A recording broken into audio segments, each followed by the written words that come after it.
Welcome back, ladies and gentlemen, to Canadian Football Central, CFL content for the fans, by the fans, and my apologies for how late it has been. My school has been a nightmare as of recent. I will give you applause. Rick, I am juggling 7 classes. 7! So many. And so I'm trying to get through all that. And I've been wanting to do a video in a while, and I've had personal life stuff and school and all that, but finally. Listen. Yes? You're complaining about classes, buddy. I just did an 11-hour live stream today for CFL free agency. That sounds like an issue and not an ish me, okay? And so, but that's okay, because all of that is going to be undercut by an amazing video we're doing right now talking about free agency. So, we are going to cover the entire league. We don't know how long this video might be. It might be an hour. It might be 2 hours. It might be 30 minutes. No, it's definitely not going to be 30 minutes. It's going to be at least an hour. But we have a lot to talk about. We're going to try to go in as much depth as possible and do a proper full update, because from what we have heard from everyone in the Discord, if you haven't joined the Discord, join it in the description below, is that you guys like the longer video format. If that's true, then you will be a fan of this video.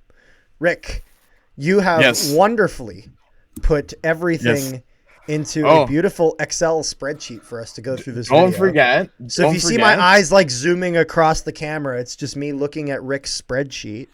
So do not forget, there's also a coaches tab at the bottom that has all the coaching changes and everything too. Oh, thank you, Rick. Rick, literally, you have this on like 20 pages. And that's so colorful, that coaching tab too. It's so colorful. Whoa. Oh my goodness. I was about to say, I look at it and it's just a bunch of red names and I'm like, wow, if everyone got fired, this is brutal.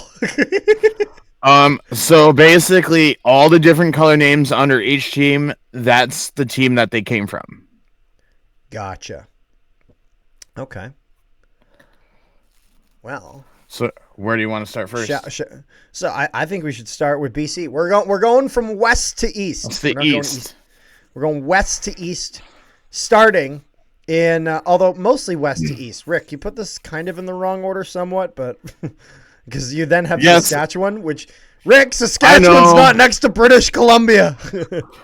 I know. It's all right. Well, we'll do it in east to west to east. Yeah. So Carter, do you remember, nothing against any BC players that listen to our podcast or anything, do you remember when we went to that Saskatchewan game and we watched Adams and Rourke get tortured by Saskatchewan, and we've seen Chase Price?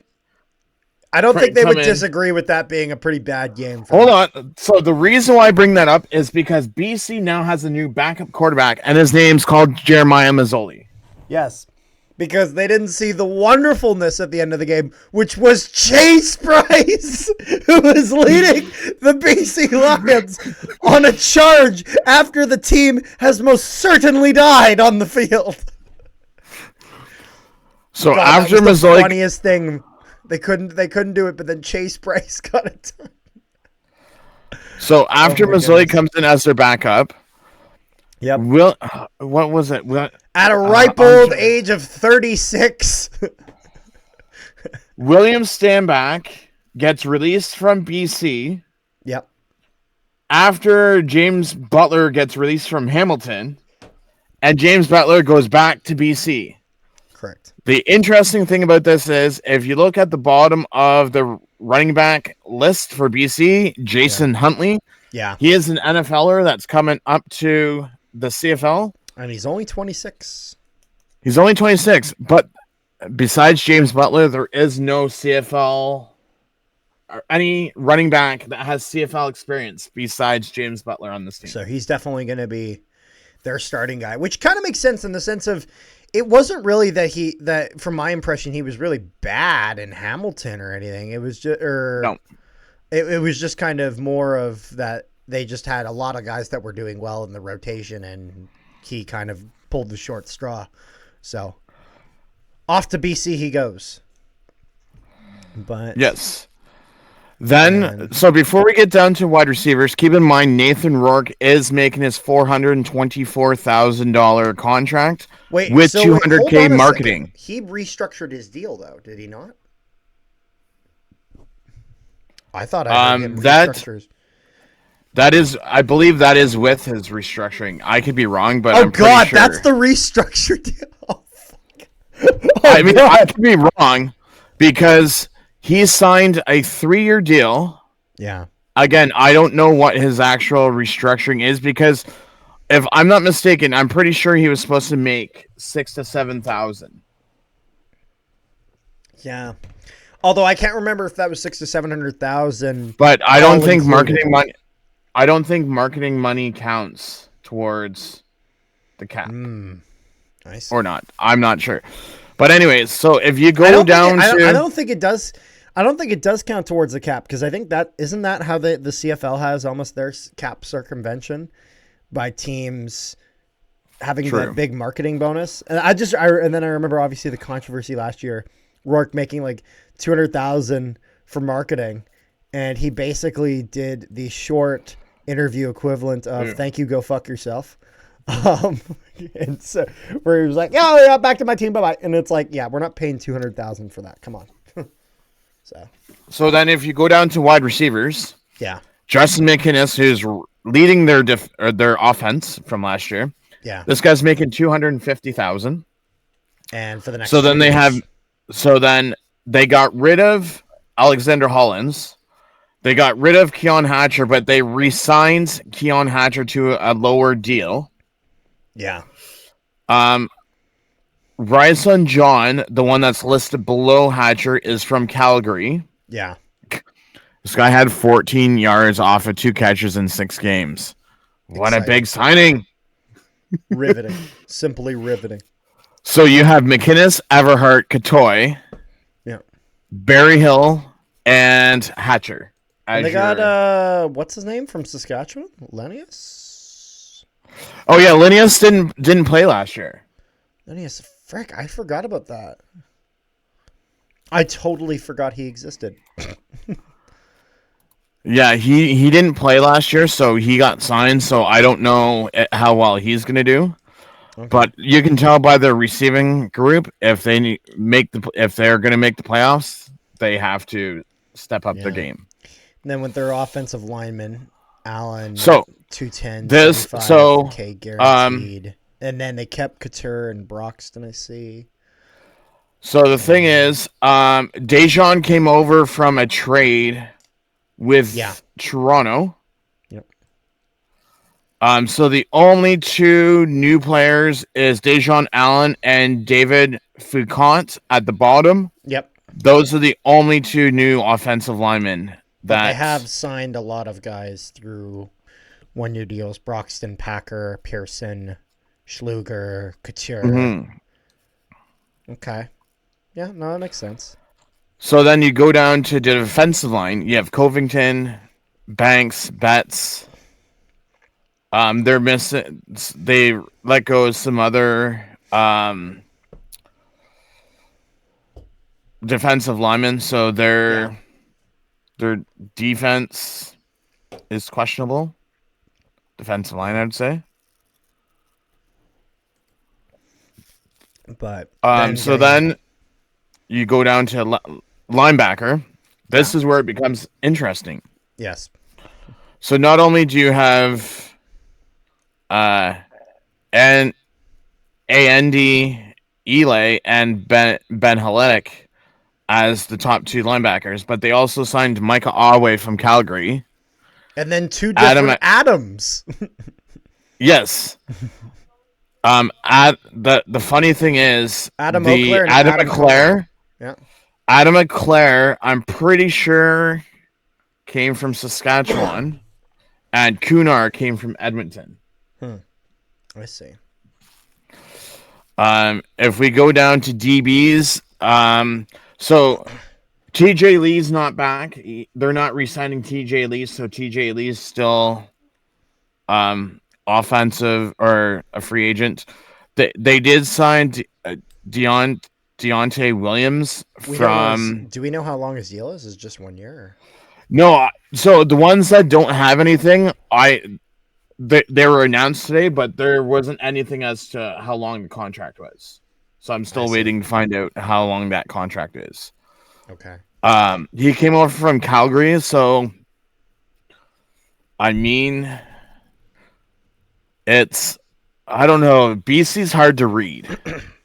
Now that I'm looking at it from earlier when I was doing my prediction earlier. Yeah. I'm looking down. Did they sign anyone on special teams? So Terry Williams is a free agent. I just put his stats down there for special teams, but Terry Williams is not on there. But they still have Sean White and Stefan Flintloft.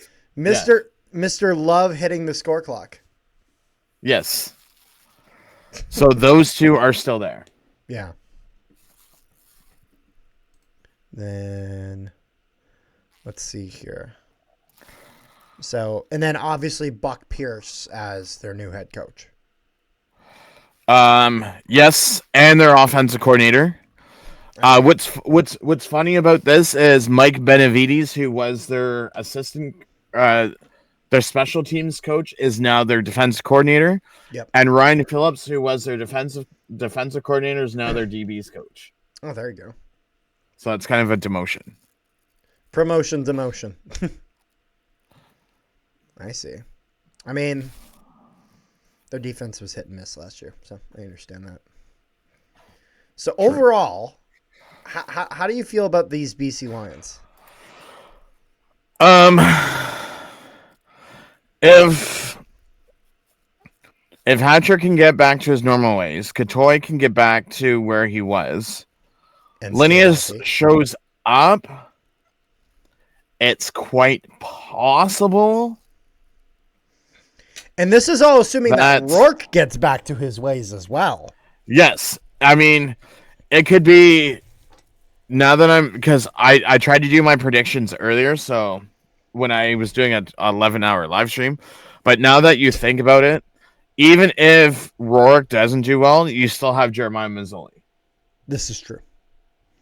And Jeremiah Mazzoli has done relatively well when he's healthy. That's just been a bit of an issue for Ottawa in these past few years, is keeping him healthy, keeping him from getting injured and being out for like 8 months. Replacing both of his ACLs? Yeah, seriously. Achilles. He's like Stone Cold Steve Austin with like the both bionic knees. Like just knee braces everywhere. But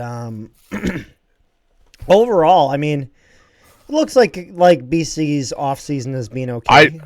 I wouldn't say it's been the best comparatively, but I would say worst case scenario, I would say middle of the pack.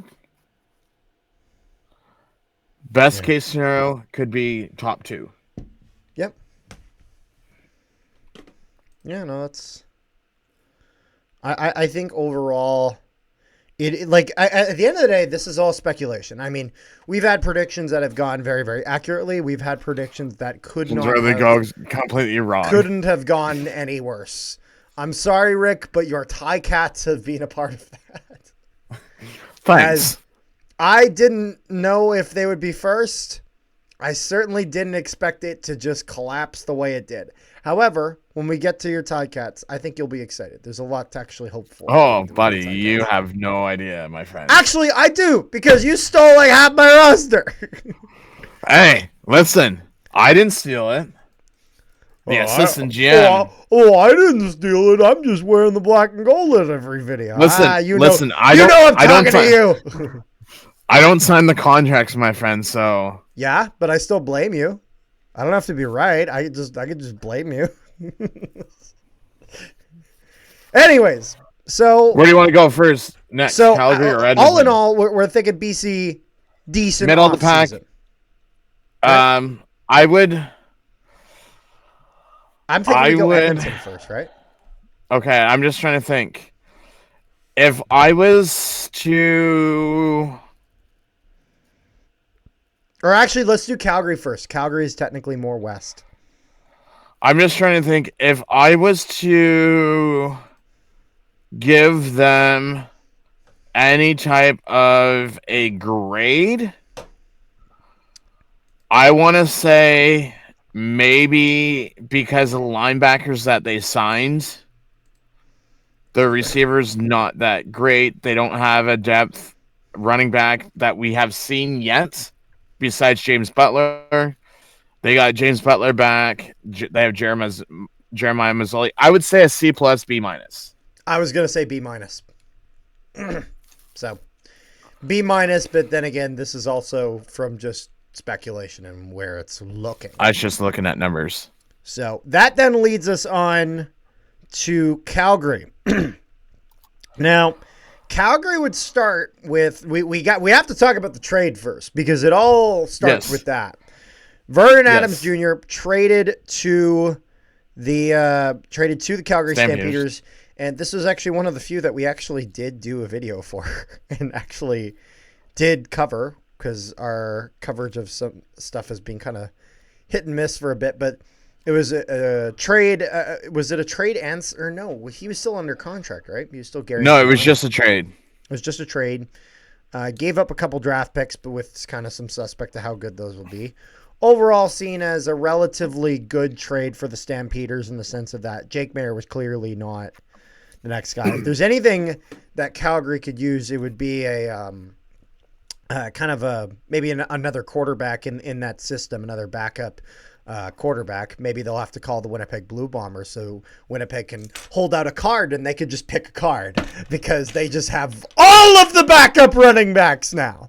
But Vernon you mean Adams Jr., quarterbacks? It was one of those things where Vernon Adams Jr., if we're comparing him to Nathan Rourke last year, VA was very much the better quarterback. Definitely lost a bit of his steam after he had gotten injured. And then when he got back, he was kind of benched a little bit, which, obviously was really frustrating to him. He was leading candidate for an MOP, so I understand the frustration there. But BC got really, really excited to sign Nathan Rourke. Didn't really turn out so well, at least in the first year, but potentially he can get back to his ways with a playbook properly designed for him. But now, Vernon Adams Jr. in Calgary, last year, almost 3,000 passing yards, 18 games played. Did he play all 18 games? So you got to remember, he may have been backup or third string and still listed on the depth chart. But I thought there was at least 1 or 2 games he was straight up just injured and out for. He may have been on the sideline, but I don't remember him being off. But that's from the CFL website where you got that number? That is from the CFL.ca stats line where I got all these numbers. Then I'll give it to you. Fair enough. But so even though he's a little bit older than some of the others, 32, not too bad. A lot better than Jeremiah Mazzoli's 36, and I think Trevor Harris is really getting up there. But overall, very much good enough to be consistent. And his contract expires at the end of 2026, so Calgary's got him for 2 years. So that should be relatively I will say Vernon Adams in Calgary is the first time that they've had a decent quarterback since Bo Levi Mitchell in his prime. Since Bo Levi Mitchell left. No, definitely. And to be fair, I don't exactly blame the Stampeders with their decision to give Maier a shot. Now you can maybe make the argument that they gave him one too many years and they maybe should have pulled the trigger on replacing him last year.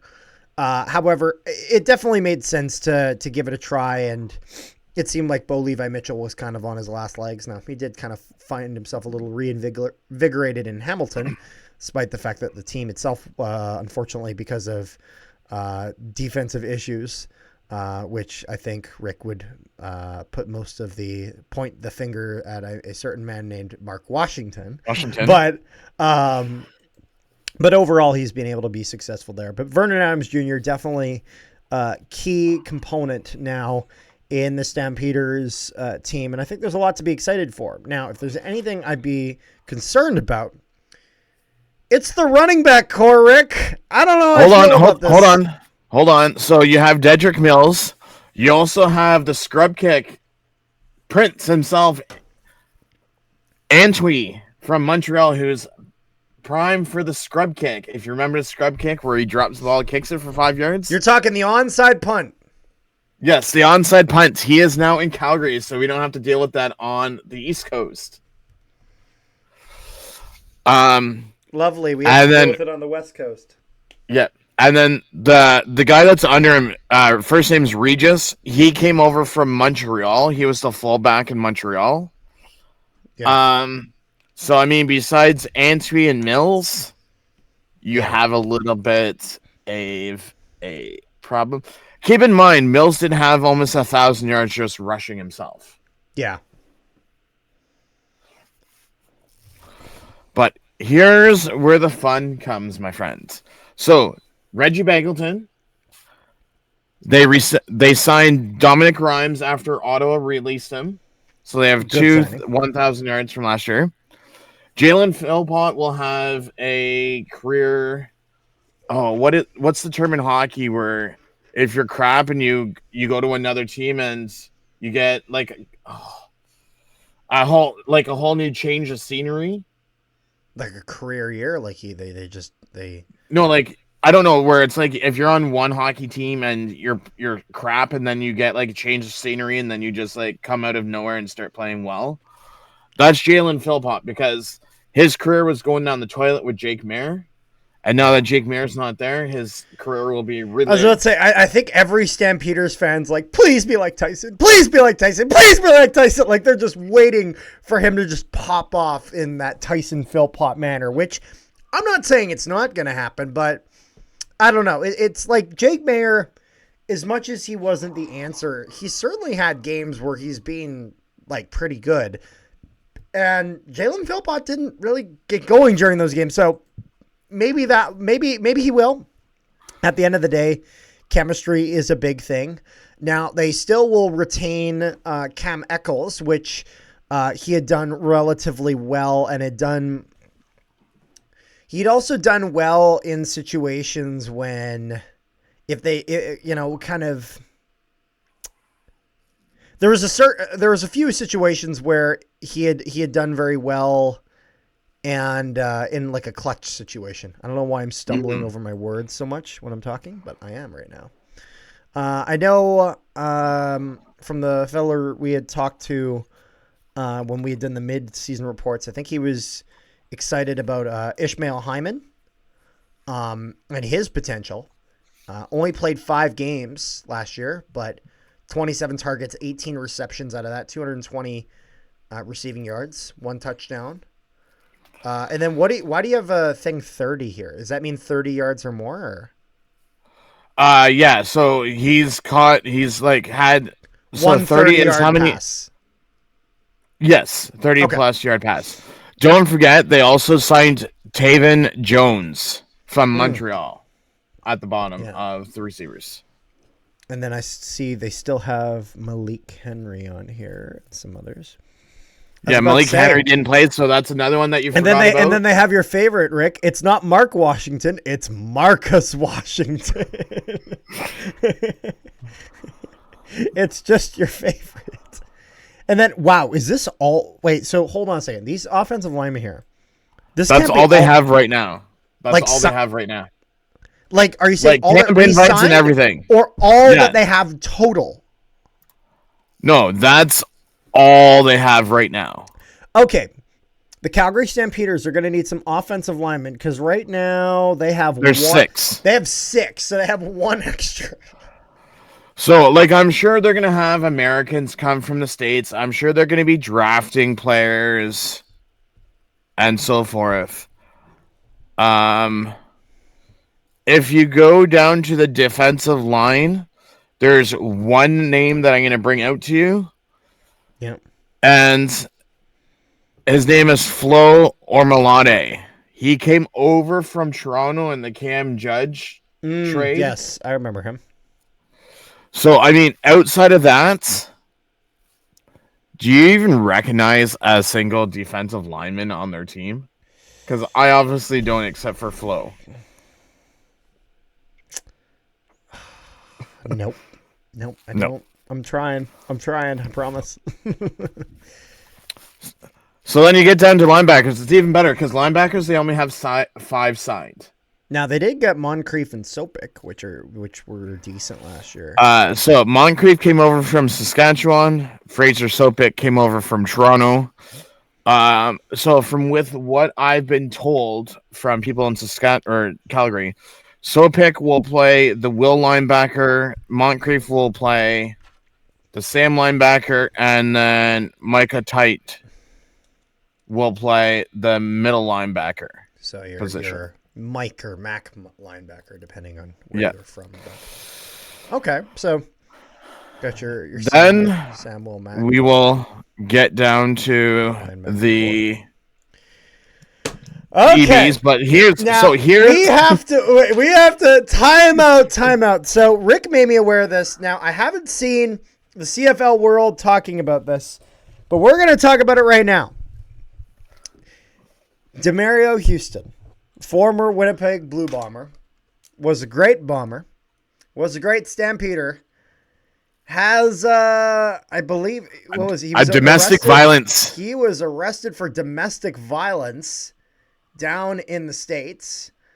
And so we have no idea what his CFL future is.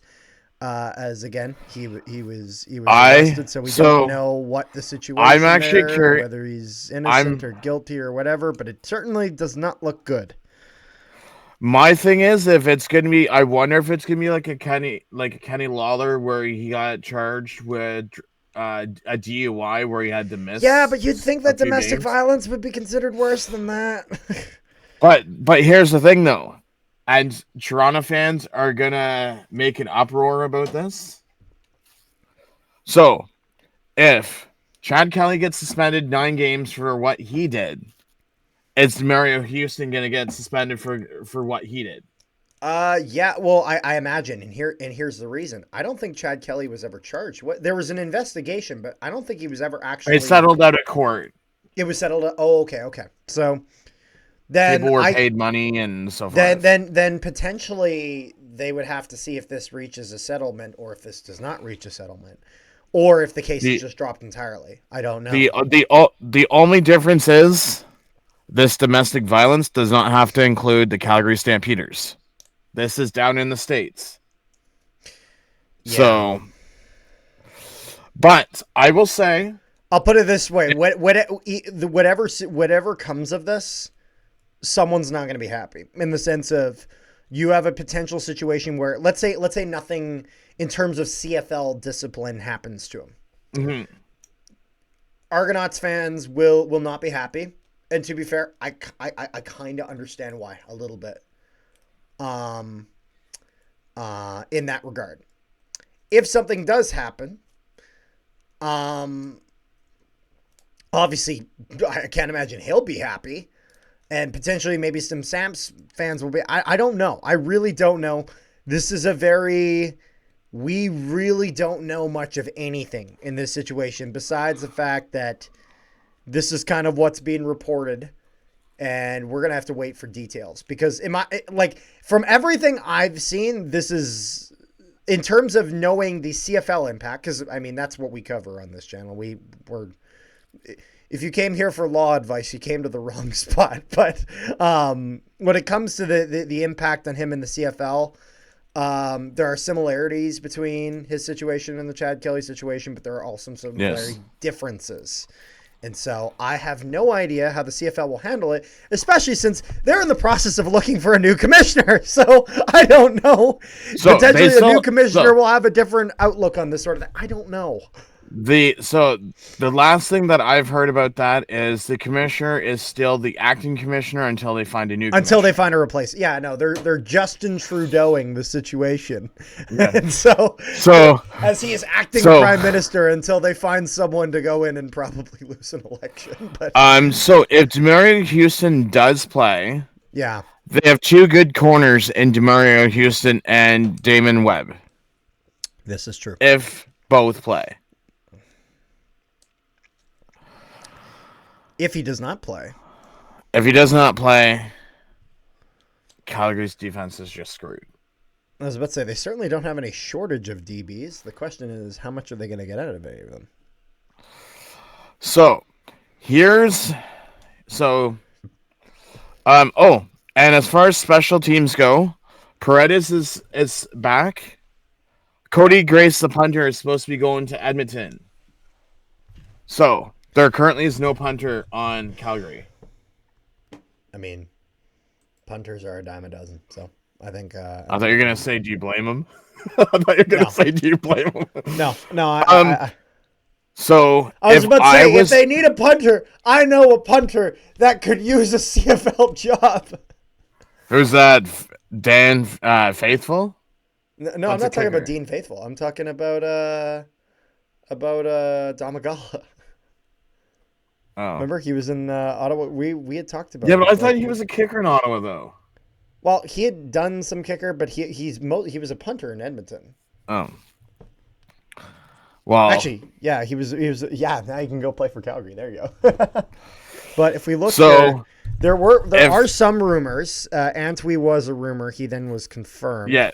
And then as well as Green and the other two are. I just haven't confirmed. Yeah, I just haven't removed them off of the rumor. You don't have to. Don't remove them even. Just leave them there because you have the new. Although it says new term instead of new team, so I'll fix that. Yeah. At least on my version of the file, because I saved it. But all in all, and then when it comes to the coaching situation in Calgary, what is that? Oh, buddy, this is a multicolored. This is a rainbow. And no, we're not talking about gay pride or anything like that. We're talking like a multicolored rainbow. So you have the GM from Hamilton, the head coach who was the special teams coordinator in Calgary. Oh, yeah, never mind. We're talking Calgary. We're talking Edmonton here for. What are you talking about? So do you have the Calgary stuff on here? I don't see it. Yes. Calgary's under the Calgary where Craig Dickinson is coaching with his brother. I see BC, Edmonton, then blank, then Winnipeg, then Hamilton, then blank. Where do you have Do you not see Calgary in between Winnipeg and Edmonton? I see they have Marcus Howell, Baron Miles, Marcus Clendon, John. Okay, hold on. Hold up. Let me send me an updated version. Let me send this to you. Snap or Discord? Oh, send it to Discord. I don't use Snapchat on my computer. Yeah, but you might use Snap on your phone. Yeah, I know, but I mean, if I'm opening an Excel document, I'll use it on the computer. Oh. There you go. There we go. Oh, you sent a picture. Oh, okay. Okay. So Craig Dickinson is over from Saskatchewan coaching with his brother. He's a special teams coach. So that will be interesting. The receiver coach came over from Edmonton. John Bowman is the defensive line coach from BC. And then Baron Miles is the DB coach from Ottawa. Oh, yeah. Let me just open this up here. Yeah, I don't know why, but I'm looking in the coaches section. Is that where it is, or is it in somewhere else? What's that? All the coaches that like your coaching slide looks very different than mine. Yeah, so the Toronto and Hamilton have not named their whole coaching staff. So that's why there's. Oh, I know. I'm just saying it looks very different to the photo you sent me. I don't know if it's a different file or. Oh. If I just got an outdated version. Oh, yeah, I have no idea. I just know that this one. Mine is only yellow, black, and red. And that's it. Oh, yeah. Fair enough. Whatever. But all in all, predictions for Calgary here. So here's the thing that I was thinking of earlier. So if Calgary's going to make the playoffs, it's definitely not on their defense. No, Calgary's in a bit of Calgary to me has solved some problems, but also they have others in the sense of the defense. I'm a little concerned of, in the sense of I think they need at least a little bit more of a veteran presence in there that'll be able to really kind of bolster that. Overall, the receiving core looks good enough. Having VA as your quarterback is good enough. I think you could use a backup quarterback. A little bit concerned about running backs. I don't know how much I would be able to put on Mills in order to get that done. But, yeah, actually, it looks like Rick got kicked out of the lobby here, so we'll send him a new invite. We're just going to keep recording. This video is going to be a long one, so, no sense rebooting that. But hello, there's Rick. Can you hear me? Back. Yeah. Hello. I'm still recording, by the way. I did not stop because I'm like, this is going to be like a 2-hour video. I'm not doing that. No, because you're talking about the offensive, the wide receivers, and then you were talking about of how horrible and untrustworthy the running backs were. I said that I question it. So here's my theory on this is if Calgary's going to be a successful team, they will have to outscore their opponents.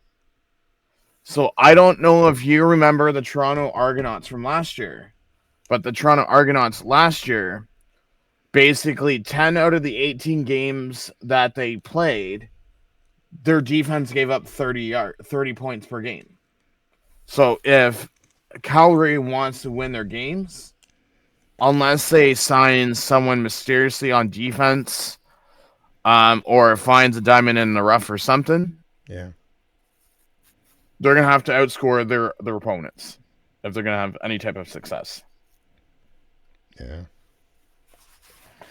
But so all in all, it's one of those things where if I think they still have some holes in their lineup that they need to fill. If they don't, I see them finishing kind of similar a little bit to last year. They might actually be they might even be set up kind of almost in a similar situation to Hamilton's problem, where you have a quarterback that's going to get so many throwing yards and he'll be getting all these stats and accolades, but it's not going to mean anything because the defense is just falling straight to shit. So they actually seem to be in a similar situation to the Hamilton's Ticats last year, but we'll have to see if maybe they're, with the exception of the fact that actually Calgary, their running back core, I'm really not extremely confident in. Not saying that it's not possible for them to do well, but I'm just saying I don't really know if comparatively. But we'll have to see how that defense looks and if there's any moves they make to bolster that a bit. I will say this, only because they brought in Dominic Grimes, Tevin Jones, and Vernon Adams, they get a C+. If they didn't bring in those three, it would definitely have been a C. Yeah, I'm looking in the range of C+ probably. I don't know. Because you got to give them at least effort for Vernon Adams Jr., Dominic Grimes and Tevin Jones, and a few defensive players. But other than that, they ain't get no more than a C+ for me.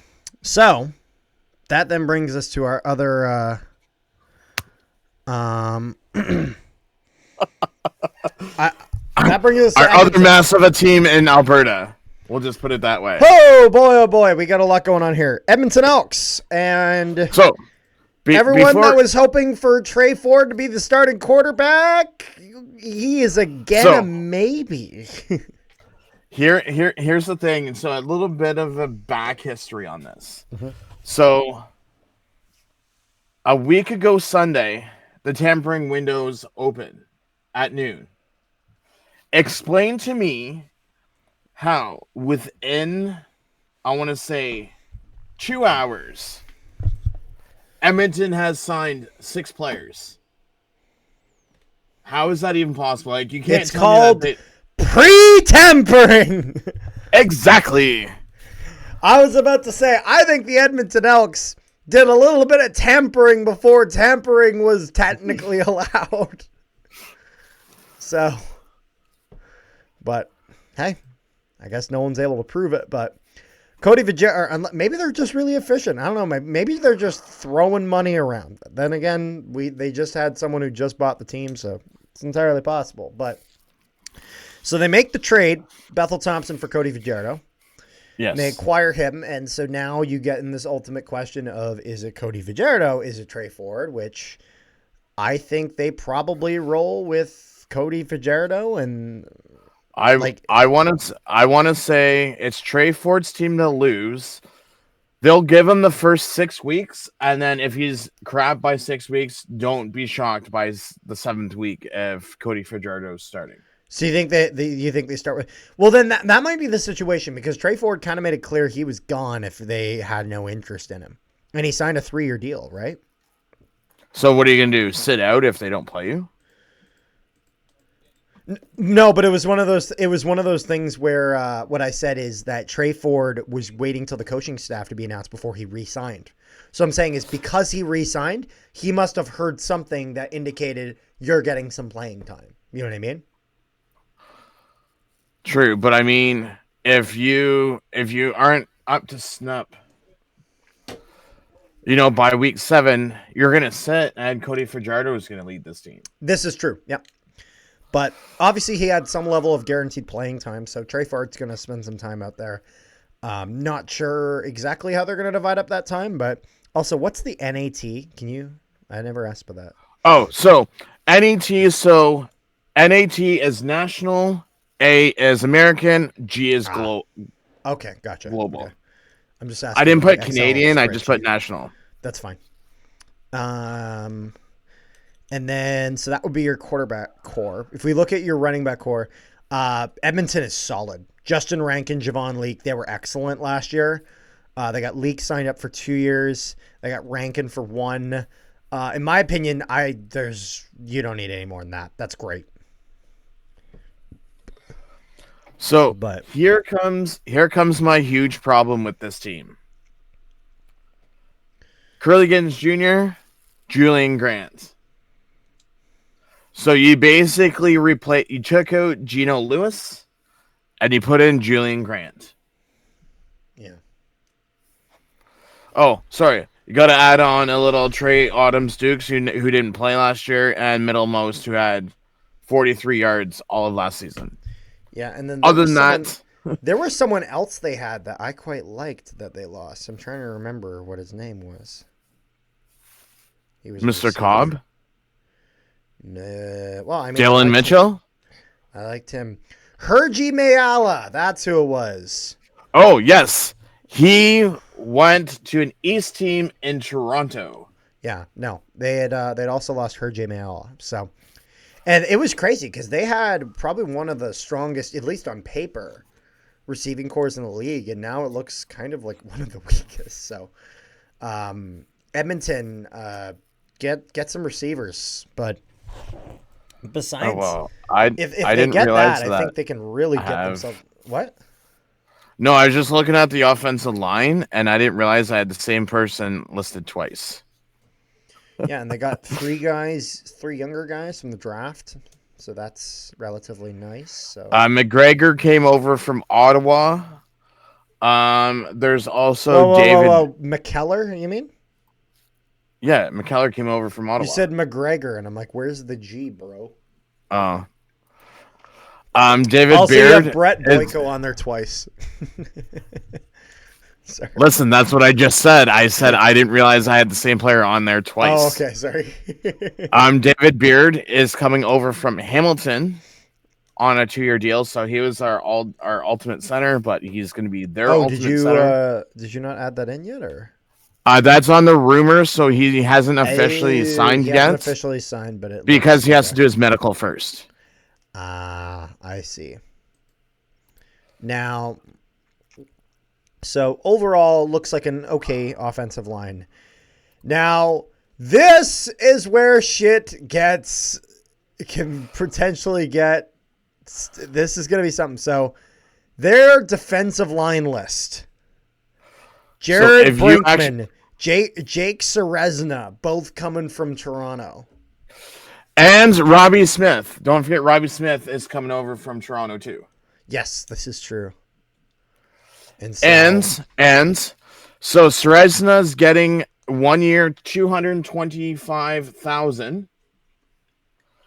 And from the insider that spoke to me privately, I'm not going to mention names, Robbie Smith is making north of $230,000.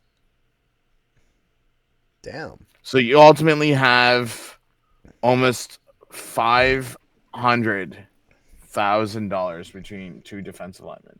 Yeah. So a lot of deadliness on that defensive line. And obviously we saw their defense do pretty well last year. A lot of young names that were only going to get better. And that extends to the linebacker core. Hold on. Before you go to linebackers, do you know who got signed by Edmonton? Who? We made a video about this 2 years ago. Oh, God. Do you remember Jonathan Kongbo? Yes. He got signed by the Elks. Oh, do you not? Mr. Drama Queen in BC that came over to Hamilton. Yeah, we made a trade video, right? Yes, we made a trade video. He got traded because of a bunch of Twitter drama, right? No, he got... Or did... Yes, he did, because I put the Twitter bird on the thumbnail. I remember that. Okay, well, anyways, he's in Edmonton. It was like he was flying over. Yeah, I just want to point out he's now in Edmonton. Oh, yeah. So. God, I got to go find that thumbnail. That was fun. But anyways, off to the linebackers. Yeah. And we're starting with Mr. Rookie of the Year himself, Nick Anderson, who was just incredible. Seriously, he was just he led the league in defensive tackles with 111. At 24 years old, they have him locked up. 1 interception, 2 forced fumbles, 3 tackles for loss, 5 special teams tackles. He was, but mostly that 111 defensive tackles. He was just brilliant for the Elks, and they have him locked up for another year. If I were them, they would have tried to get him for another 2, but overall, a really, really scary piece to have in your linebacker core, along with a bunch of young guys, guys from the 2024 draft, guys from the 2023 draft, and just a good mixture of talent. With, again, their second youngest one being Nick Anderson, being, leading the charge there. So I was gonna say, don't forget the other two-headed monster, Niles Morgan, who also had 120 or 112 total tackles. Yeah. And then the player at the end, at the bottom of the linebackers, Emmanuel Rugamba, he came over from BC. I see.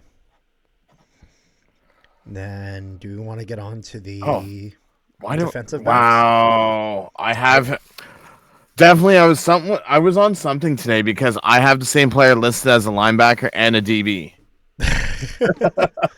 Which one was it? The one that I just spoke about. There it is. Yeah. Oh, whoops. So once you go to DBs, so they signed Royce Mechie from Toronto, but then also at the same time, they also have Kobe Williams from Calgary and your personal favorite, Tyrell Ford from Winnipeg. Yeah, that one kind of stung. I saw it coming, but it kind of sucked. I'm honestly surprised he never got signed by an NFL team. Yeah, I wondered if he might, but stays in the CFL. And is so here's the other thing. Outside of those upgrades that they made, along with Kobe Williams, their special teams. So Boris Beatty is released. Whoa. I think you have an error on your list here. Why is that? You have Josh Haggerty. Didn't he sign with the Bombers? Yeah, I just didn't have him removed because. Okay. Yeah, I will remove him on my end. So Sorry, I remember. I'm removing him on my end because I was like. Actually, you know what? Right. You know what I'll do? I will copy this over to the Winnipeg side. Yeah. And I will just hit Control Paste. There we go. Brings over all of his stats and everything. And then I will just delete that. Sorry, I noticed that and I figured you know what I mean? Yeah. Like I said, it was a long day. I'm sure I'll go back and fix this. Redo this all and change it around now that some players have signed. But the interesting thing is, so after Boris Beatty's horrible season last year, Vincent Blanchard made one field goal the whole season, missed an extra, and then Campbell Fair has not played a single CFL game, and their punter they currently have not signed yet. So they currently have a punter, Jake Julian's in the NFL right now, getting tryouts in the NFL. But yeah, their kicking, I don't have any faith in whatsoever. Yeah. But overall, looking through, like, Gavin Cobb, I see they got Dylan Mitchell as some returners and whatnot. Overall, how do you feel about the hold on.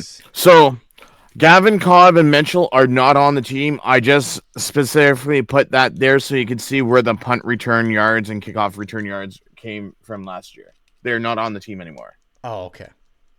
I see. All in all, how do you feel about the Elks this year? So I think there's serious potential with this Elks team. If they could sign one more solid receiver, it would make a big difference. And then have the rest of those guys kind of cycle through that fourth spot and see if any of them really makes it stick.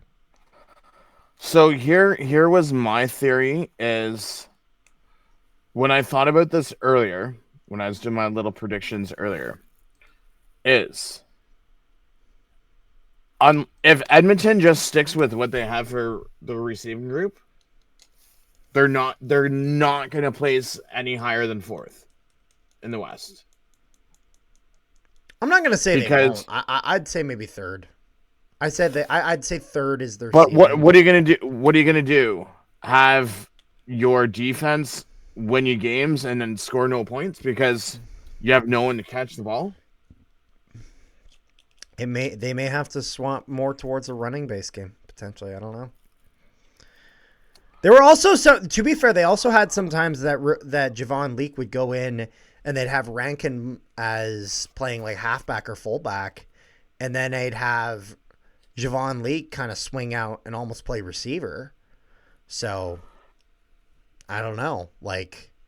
No, but I mean, if you just look at the numbers, just at, like the receiving core as they have. Yeah, realistically, it's going to be one of those things where Edmonton, it'd be a smart decision for them to try to grab one more receiver, and then after that, have everyone else kind of in a competitive race for that one spot, and then see who you can make the most out of. Again, this is a situation where Winnipeg was able to find a guy like Dalton Schoen and then eventually make him one of their top receivers. And then this past year, the way that they were able to do that with Ontario Wilson before he got picked up by the New York Jets. So, but we are talking, because as we both know, whichever team Cody Fajardo is on, Cody Fajardo does not have any good offensive linemen on any team that he's on.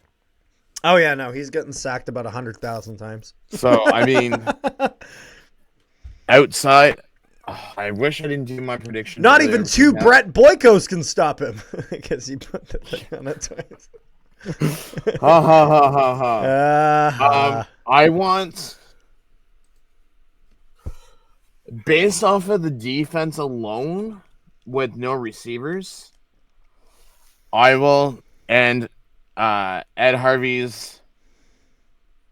Before I give my grade, if you pull up that photo that I sent you on Discord, of the coach, you'll see the pretty rainbow of coaches. Yes. So Ed Harvey came from Hamilton as the GM. Mark Killam was the special teams coach in Calgary last year. He's now the head coach. Jordan Missimic is the offensive coordinator and quarterbacks coach. JC Sherritt came over from Saskatchewan, former Elk player.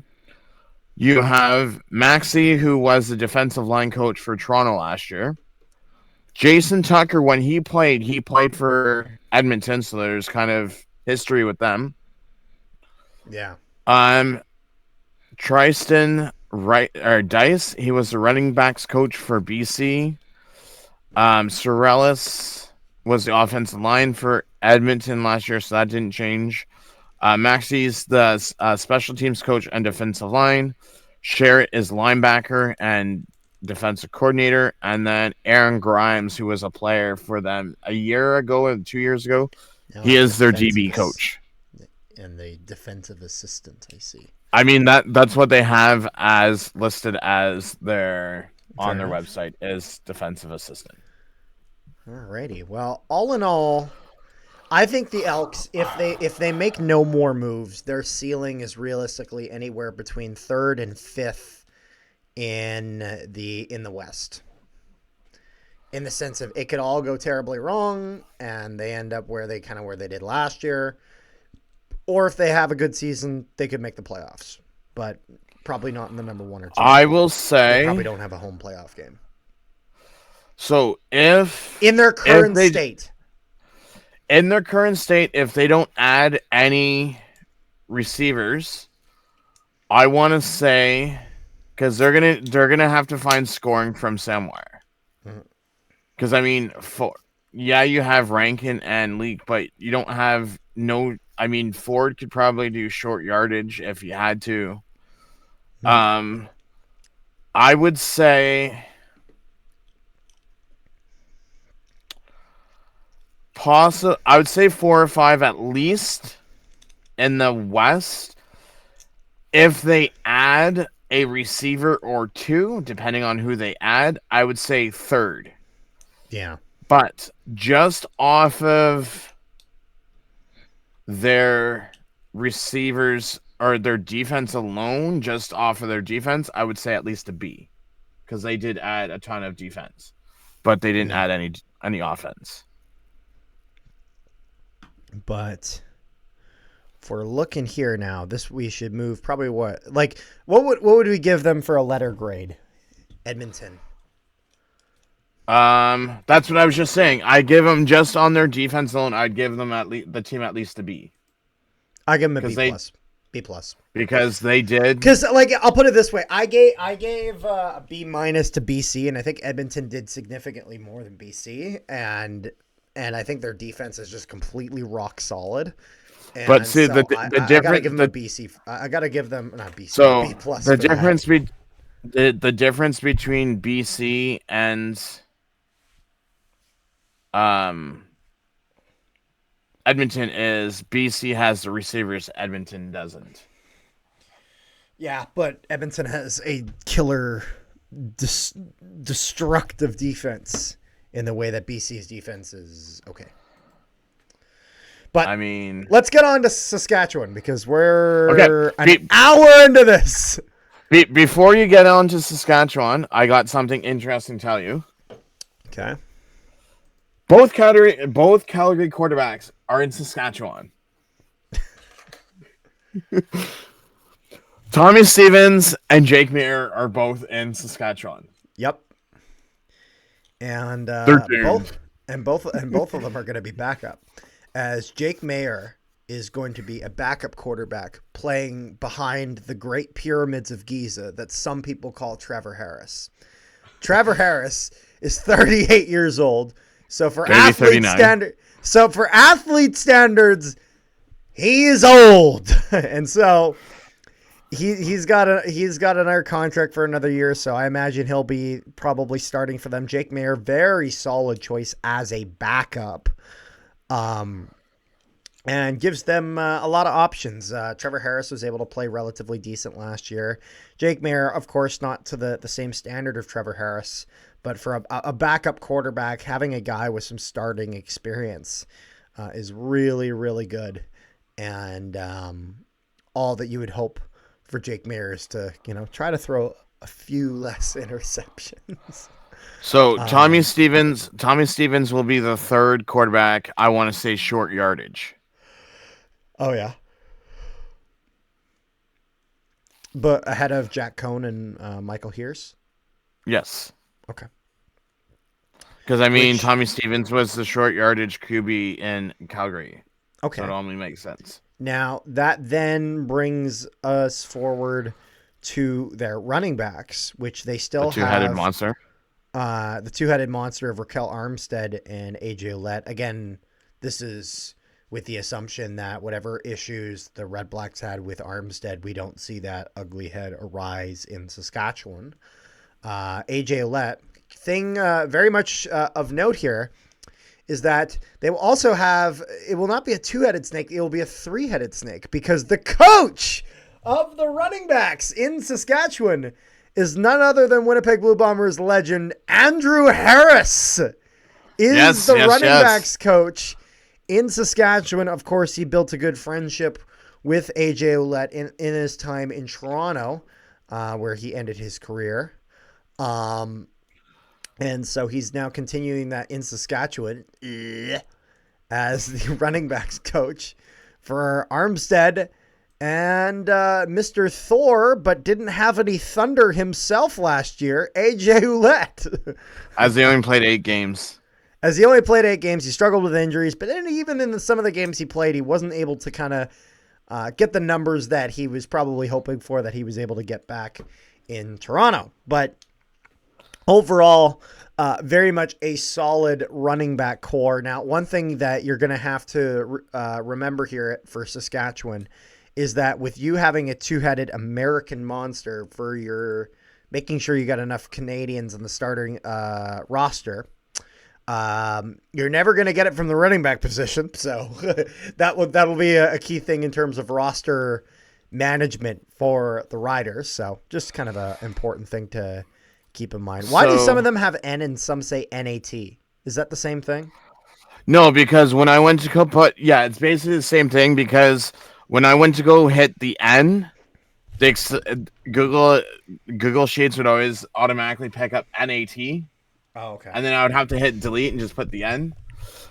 But it means if you look at, okay. Yeah, the only difference for the receiving group is Tommy Neild is the only addition to the receiver group for Saskatchewan. Yeah. Picton got resigned. Super Mario got resigned. So he is the only difference in that receiving now, group. Here's the thing. So with Saskatchewan, they don't really make any big additions in receivers. However, arguably they don't really need to. Samuel Emelis was a pretty solid receiver, very much kind of I found him, he was Saskatchewan's kind of version of Drew Wolotarski in a sense, kind of making a bomber comparison, mostly in his ability on second down, when if they tried running on first down and it didn't really get much of anywhere, being able to just even if he wasn't necessarily getting the long bomb, just consistently getting that 10 yards, which all that kind of allowed him to build up his average to an average of 12.2 yards per reception. And he did well with that. 132 targets, 87 receptions, over 1,000 yards last year. Keyshawn Johnson played decent. He's on a one. Okay, so to explain this to you, what's the Carter, 1+1 option? Yeah. Okay, so when Americans come up to the CFL, I asked this to one of our American people that we interviewed. So when the Americans come up, they have the 1-year contract plus option. So it's 1 year plus 1 option. So basically, Saskatchewan basically picked up the team option on Keyshawn Johnson. Yeah. So instead of him being a free agent at the end of 2024, they picked up his option for 25. Yeah. Okay. So that's what that 1+1 option is. I see. So Keyshawn Johnson, Keon Schaefer-Baker, which they still have him under 200,000. Sean Bain Jr., Myers. Do they not have a Joe? A Joe is gone to the Indianapolis Colts. Oh, yeah, that's why I forgot about that. And then, but overall, that receiving core, in my opinion, is still very, very solid. I don't have any concerns there if I'm a Rider fan. Now, if I'm looking to that offensive lineman. So the only addition to the offensive line is Philip Gagnon. Yeah. The bottom of the list. I don't think Other their than O-line that, was too bad last year, though. Like, obviously, Jamarcus Hardrick was very, very good whenever he wasn't injured. Zach Fry and Logan Furland had done well. I believe, was it Furland who was nominated for O-lineman of the year? I believe But he lost to that guy so. in Toronto. I'm trying to remember his name, but I'll see it the second I read it. But Furland was very good. Zach Fry was good, although he had dealt with some injury. They have, and then again, Hardrick, very good veteran presence whenever he was healthy. He's grandpa on the team. He's the oldest offensive lineman. He's Yoshi, hey? He's Yoshi. But he was very good, and so overall, I think their offensive line is good enough. I don't have any massive concerns there. So if we look at their defensive linemen, so I will mention a couple of things. Okay. Micah Johnson, I still got to add on to their defensive line. I forgot to add him on. Yeah. Mike Rose, defensive line. He came over from Calgary. He's under Malik Carney. Yeah.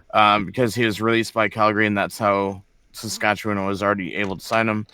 But yeah, Malik Carney, I still have to add.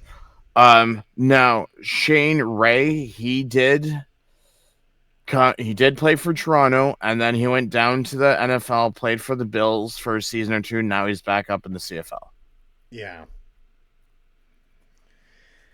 Oh, man, I'm just trying to think here. Like, I'm just trying to think of all the names I recognize or don't recognize on this defensive line. Seems relatively decent. From Benoit Marion played for us in Hamilton last year. Okay. Sanders, Black. Like I said, I got to add Micah Johnson because I forgot to add him back on there. Yeah, from what I remember, these guys are relatively decent. I don't see anything terrible, like anything strikingly bad, so that's good. No. For linebackers, they're looking relatively decent. Thurman's still sticking around. CJ Avery, our boy, Mr. AJ Allen is still there. Mr. Chessman himself. Yes, the chess man. He'll checkmate your son, bitch. The Herman Reed brothers. Yes, this is right. Justin and Jordan. Doing well there. Then Zachary Filion, Braxton Hill, Nick Weeb, which you have these listed as camps. So is that Americans coming out? So they're basically American or non-drafted players that are coming up here as basically, I say, a tryout. Yeah. Okay. And then if they make the team, then they make the team. If not, then they just get cut. So the interesting thing with their DBs is, yes, Roland McGilligan, or nope, Junior. Nope, that's not it. There's no two G's. There's one G. Roland Milligan. Anyway, shut up about making fun of me. So Tavon Campbell, the guy at the bottom, he played 4 years in the NFL. If you actually go on Madden and look him up, he's actually an 80 overall corner. So he's actually decent. Yeah. Now, how he compares that to the NFL or CFL, it's all. What was Johnny Manziel, huh? What was he? Johnny Manziel was like a 69.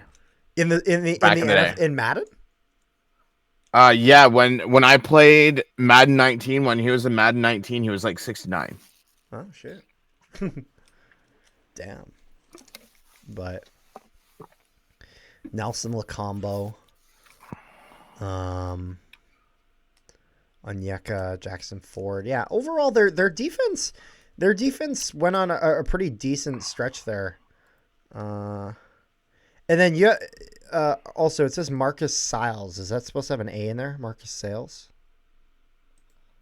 That's how it's spelled on their roster. Okay. What am I missing here? I feel like they had someone that Amari Henderson. He got moved to a different team. Okay.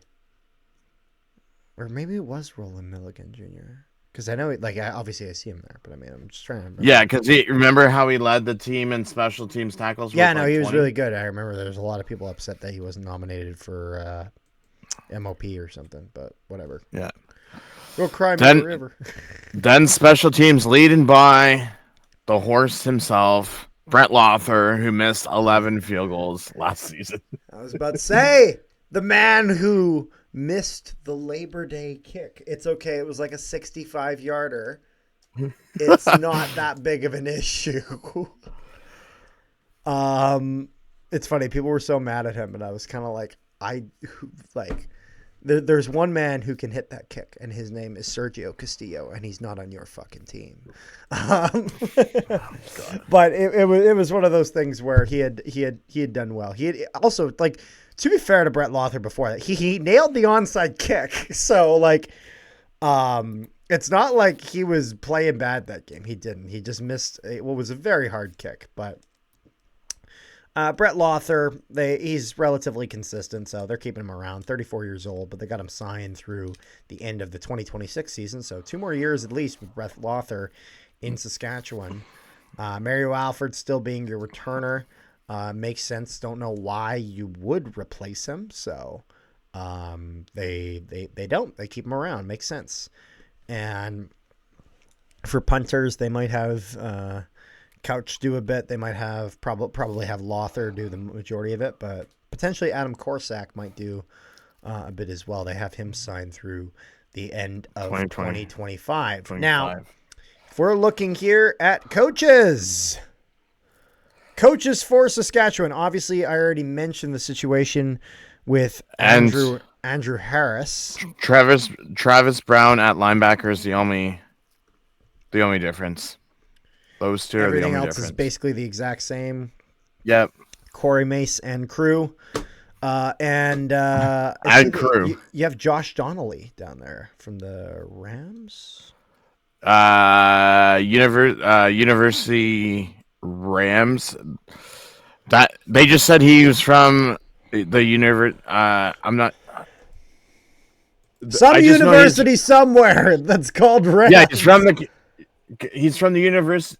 Yeah, I just copied it from the website, so they said you Rams. That's fine. But I just don't ask me what an offensive assistant does. I don't know what an offensive assistant does. Where do we think the Riders are finishing? I think obviously the Riders are going to be probably near the top of the West next year, anywhere from first down to third. I'd be shocked if they didn't make the playoffs. I think they're in the first to third range. I had third. Who did you have first and second? You don't want to know. I was on something when I made my prediction. Calgary up there? Yeah, I did. Oh. Hold on. Only because of their offense. I will say only because of their offense. Did you have Winnipeg up there or no? So, did you have Winnipeg up there? So the way that I had it is yes or no question. Hold on. Winnipeg and Saskatchewan, you could flip-flop third and fourth. I will say this. Hold on.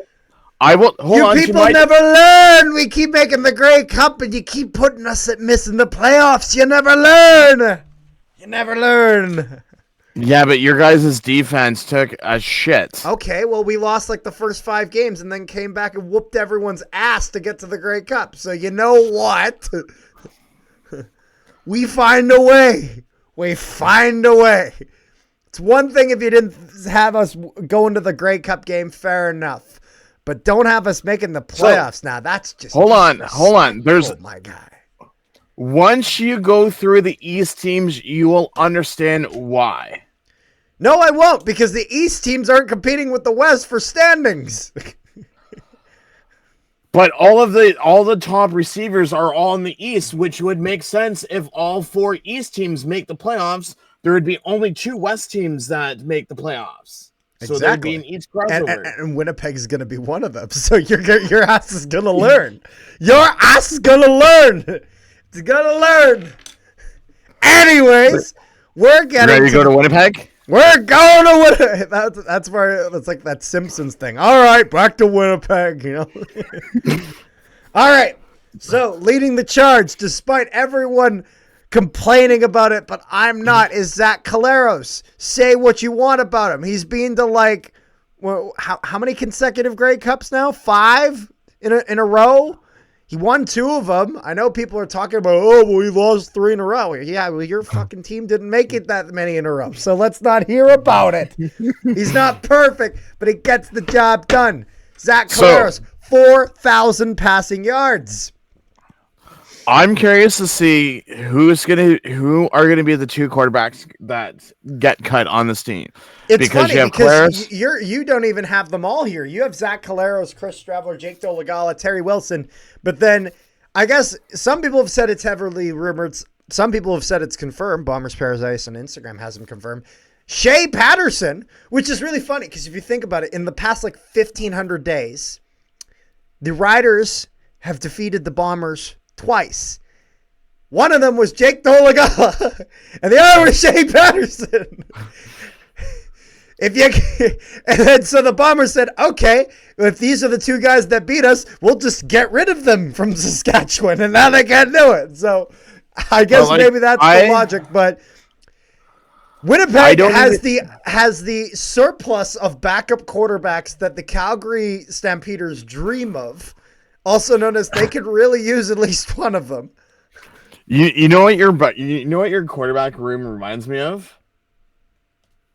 That phone commercial. You need a phone. You need a phone. Here you go. You can have a phone. It's like that Oprah Winfrey meme of like, you get a backup QB. You get a backup QB. Oh my God, everyone gets a backup QB. Yeah, no, it's funny. The Winnipeg Blue Bombers are treating the quarterback situation like the Buffalo Sabres are treating the goaltender position with just like 10,000 just rolling out. But no, so Zach Collaros obviously leading the charge. Chris Streveler going to be mostly short yardage. It's basically cowboy coat wearing quarterback. Yes, this is right. And then Terry Wilson in there, which to be honest, I'd be okay if we drop Terry Wilson. Not that he was bad, but it's like Dolegala and Patterson. He had one pass. Dolegala and Patterson are both better. So I don't see the reason to keep him around, but I mean, if you want to keep him, I guess, he's on your payroll. But if we look now towards running backs, we have, what's his name? Brady Oliveira. Brady Oliveira himself, Mr. MOP and MOC, still in there for this season, and I'd be shocked if they wouldn't just keep re-signing that guy until the day he goddamn dies. Now, Peyton Logan is the backup here, and he signs for 2 years. So Winnipeg losing Johnny Augustine, Peyton Logan coming in as a backup. In his time in Calgary, he was okay. However, not exactly great, but it's one of those things where when it comes to running back, it's really difficult because running backs are a very important skill position, but they're also extremely dependent on the running blocking of the offensive line. As AJ Ouellette was very, very good in Toronto, went to Saskatchewan, and it was a bit of an issue in the sense of there just was not a match between a power back like AJ Ouellette as opposed to like a bit of a speed back like Henderson or some others that Saskatchewan had rolling out. Now, so I'd be curious to see with a change of scenery exactly how well or not well Peyton Logan does in Winnipeg. Hopefully Winnipeg has a game where they're beating the snot out of at least someone, and then we get to see him get some field time. So it would not surprise me if sticks around. I was going to say, it would not surprise me if Peyton Logan was your guys' new returner. Was there new what? Your new returner, like kick return? Potentially. Because Lucky Whitehead's gone? So you gotta realistically, I think the Bombers will probably try rolling with Cody Case first. As he had kind of gotten a few reps before Lucky Whitehead was signed, but we'll see. I mean, I always say that because he was the returner in Calgary, so. Now, if we look at the wide receiver chart, Winnipeg's looking pretty good here. Nick Dembski, obviously key receiver for Winnipeg, has been for a while. You have Clarcius in here. Did they not cut Clarcius? Who did they cut partway through the season? Was it Clarcius? I thought they did. No, Clarice was still on the roster. They cut someone, so I can't remember who it was then. Dalton Schoen signs a 2-year. Is it 2 years? Shit. And yeah, I'm okay with that for $175,000 for Dalton Schoen. So he'll be Don't here forget, till you he's guys 30. also brought in Dylan Mitchell. Yep, Dylan Mitchell coming in. But some of the some decent signings here. Reggie White Jr. coming from Calgary, as well as Jareth Stearns coming from Saskatchewan. Stearns a little bit underutilized there. Myron Mitchell did relatively decent last year in the preseason. Wasn't able to earn himself a roster spot, but potentially could find himself occasionally in the lineup. So maybe we'll get to see a good opportunity out of him. Carrick Wheatfall wasn't exactly a killer receiver. However, he did have his games where he really was able to kind of shine. So I'm glad to see us keep Wheatfall around. I'd hope to see him kind of maybe step into a bit of a bigger role now with Wolotarski gone and with Kenny Lawler gone. Both of those kind of sting a bit. Ontario Wilson gone. The Wilson gone bit was a little expected. Kenny Lawler was expected in terms of the money. I think Wolotarski was the most unexpected out of those, as he had just kind of been, he was kind of the Winnipeg Blue Bomber definition of all reliable, you know? So kind of sucks to see him if Reggie White can play a full season, I'm sure he'll be a top 3 receiver for you guys. Here's the thing. Can Dalton Schoen and Reggie White play a full season? That is the ultimate question. I mean, has Dalton? You know what though? I'm actually curious. Has Dalton Schoen? It was just that. No, I'm actually curious to see if Dalton Schoen has actually played a full season. I think he has. I think it was just last year that mostly he was out. I think he may have had another season where he was not fully in, but it was last season that was the most problematic. Like he got injured in game 3 and then he was done. So 23 he played 16, and then last year he played 3 games and then he was done. Shit, so I guess not. Fair enough. But then we move towards the offensive line, where I think overall it's a bit difficult to say now. Lost one person. Yeah, I'm not gonna lie. I'm not happy that we lost Liam Dobson. He was a former first round draft pick from Texas State. I still had an incredible. I had all my title names of my video. You know how I always came up with clever title names. Clever names, yeah. Do you know? I had one for Liam Dobson that I didn't use. Do you want to know what it was? What? Dobbenheimer. Wait, I had Dobbenheimer, which I thought was incredible, but I didn't have a chance to use it. Which offensive lineman was the one that kept on pissing you off last year? Wasn't that Neufeld? Yeah. So they got rid of Dobson and kept Neufeld. Well, yeah, we did. Yeah, Neufeld kept pissing me off, but to be honest, I would like to see Gabe Wallace as well as Chris Walker get a bit of a more of a chance.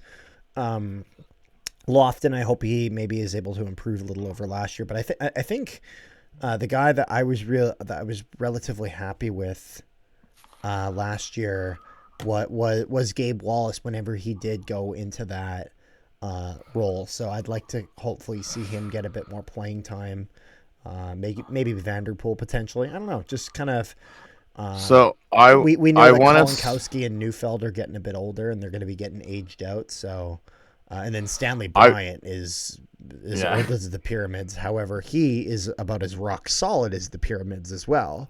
So I can't exactly complain there. I will say on the Bomber stroke again. I will say on the Bomber team, if there was going to be a year where you guys had your victory lap for the older players on the team, this is going to be the year. Regardless if you guys make it to the Grey Cup or not, this is going to be their last victory lap before they retire. All the more reason for those younger guys to get more of a chance. So I hope we see that. But I think that's probably all we'll cover with the O-line, and that will move us towards the defensive line, which. When it comes to the D-line, I'm okay with this in the sense of Cameron Lawson. I hope we see a bit more out of him than we did last year. Obviously, last year he gets injured in the preseason. We don't really get to see him really enter the lineup. Schmeckel was okay when he was in there. One guy that I noticed you do not have him on here. Now, I don't believe he is under contract, but he will be at camp. And when I say he will be at camp, I know this for a fact. And this is because I used to play hockey with him, Zach Davis, who has been last year on the practice roster, has been kind of a little bit shielded by the Bombers. So being very careful to not necessarily sign him to anything, to kind of try almost hide him from other teams, just kind of local talent, Winnipeg born, Winnipeg made. And he's a big body. I'll put it this way. I used to play hockey with him. 1 year we were both defense partners, and he was a big boy. he was the reason that he is not listed on here is because at the end of the regular season, all the practice roster players are released to free agent. Yeah. No, I haven't seen them re-sign him yet, so that's because they haven't. I'm telling you right now, just because I know him, he is going to be there. I don't think he's under any direct contract. I'm gonna put it this way: the Bombers said we'll see you at camp. So I'm just. I'm sure they'll announce it closer to camp than potentially. Now. But yeah, potentially. Now Brock Golok or Goenlock? Yeah, he came over from Montreal. Yep. No, that's decent. So you guys have lost Garbot and Fox from your defensive line. Yeah, Garbot and Fox and Haba as well. Oh yes, Haba as well. Yeah. So Willie Jefferson will be playing D, and he'll have Jake Thomas and Jamal Woods probably as kind of your two in the center. Unless, and then maybe potentially Devin Adams playing in that fourth spot. Maybe Schmeckel going in and Woods bumps out potentially. Not sure where Cameron Lawson fits into that now that this year he's healthy. I think, to be honest, the preseason will kind of actually decide a little bit who the Bombers are going to have as their front four. For defensive linemen. So there's going to be a bit of competition in the preseason for them for sure. But I think that then brings us to the linebacker core, where Tony Jones sticking around. He's got 2 more years with the Bombers. I was very happy to see that. He'll be going most likely in the Adam Big Hill spot. I'd be shocked if he wasn't. Big Hill obviously gone. But then Jonathan Jones coming from Toronto, I believe. From Toronto. Do we know if they're brothers or not? Or no? To be honest, I haven't even looked into it. Because I saw someone in an Instagram comment section mention they were brothers, but I didn't see anyone else mention they were brothers, and so I'm just not trusting that. So they might be brothers, they might not. Who knows? Kyrie Wilson in there. He would sometimes play defensive back, sometimes linebacker. You guys also lost Brian Cole II as well in the linebacker group. I'm okay with that. Brian Cole, although majority, I think he played a bit in secondary as well, though. I think he played some DB as well. But I would like to see I would like to see a bit more Goche. He's, in my opinion, he was relatively reliable whenever he was in there. So I'd be okay seeing him, as well as some of the new faces we got. Maybe Max Charbonneau or some others. So overall, linebacker core for the Bombers looks relatively decent. And then that brings us to the defensive backs. And now I think this is actually a pretty decent spot here. Now, and this is where, I see you have Retta Cramdy in here. Cramdy majority of the time was playing linebacker, but did play some DB as well. I'd actually say that Cramdy played more linebacker and that Kyrie Wilson played more DB, but okay, so to explain this, all of the position players that are listed is what the CFL rosters have them listed as. Fair enough, but he played very well though. So, but then Bonds was decent. Evan Holm, I'm a very big fan of. It's funny because Dexter Lawson Jr. used to play for us for a bit, and then we released him, and now he's signed with you guys. And then there was Jake Kelly, did not play last year. Michael Griffin II, he had done decent. Dietrich Nichols.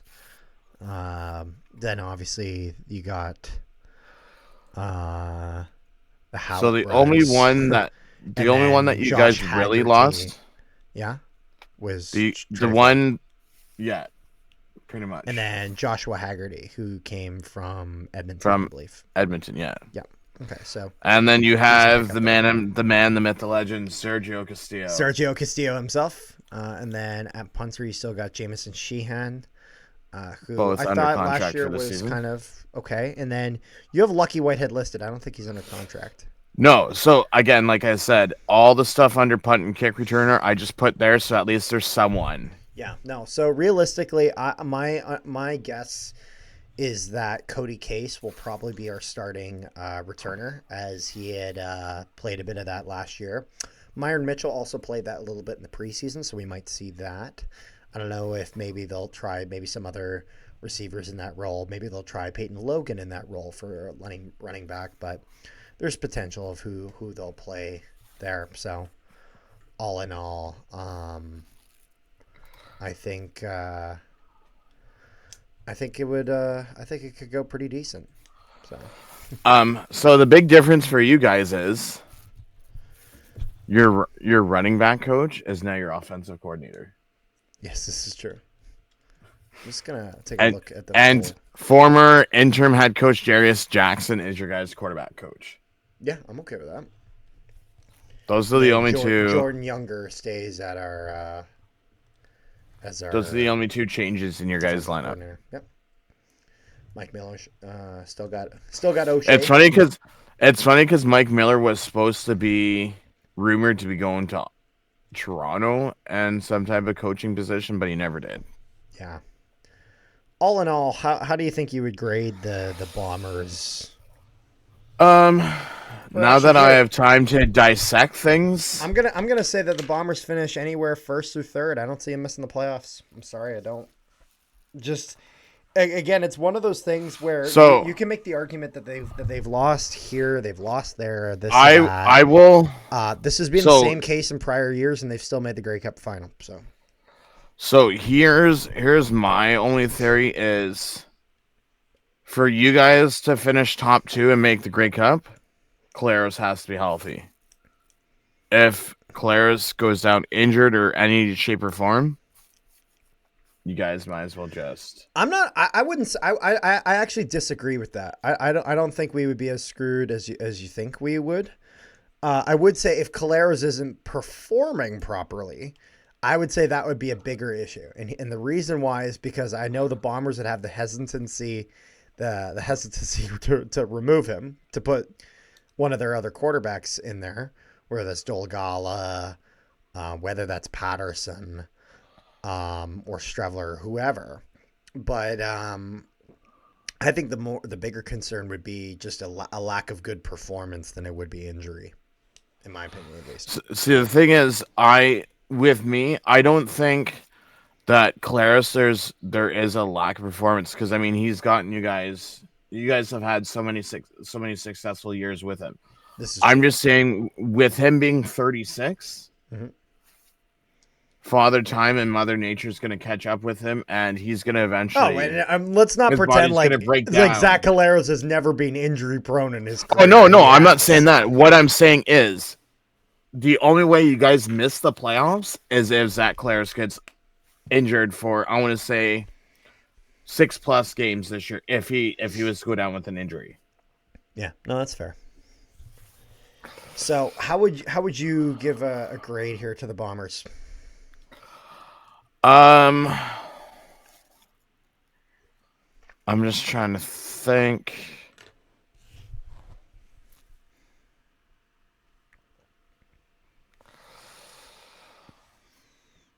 So bringing in Peyton Logan and more depth receivers instead of just losing, I mean, they're no Kenny Lawler, but at least the 4 of them, the 4 of them put up decent numbers.